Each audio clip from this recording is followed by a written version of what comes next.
Seorang remaja perempuan di Kota Medan, Sumatera Utara diduga membunuh ibu kandungnya sendiri. Pelaku yang masih berstatus pelajar SMP menganiaya sang ibu dengan senjata tajam.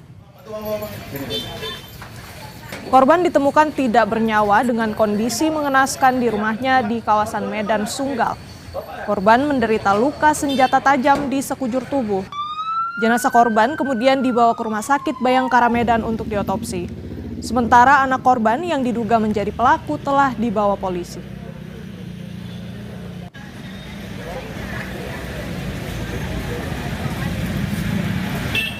Sementara ini anaknya yang bunuh, sekitar umur 12 tahun.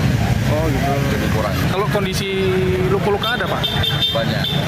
Di bagian mana Pak? Punggung. Terus? Tangannya satu saya lihat tadi ada kan. Dari foto-foto aja cuma nggak nyaksikan saya lah. Tadi ada beberapa tusukan Pak? Iya ada beberapa tusukan lah.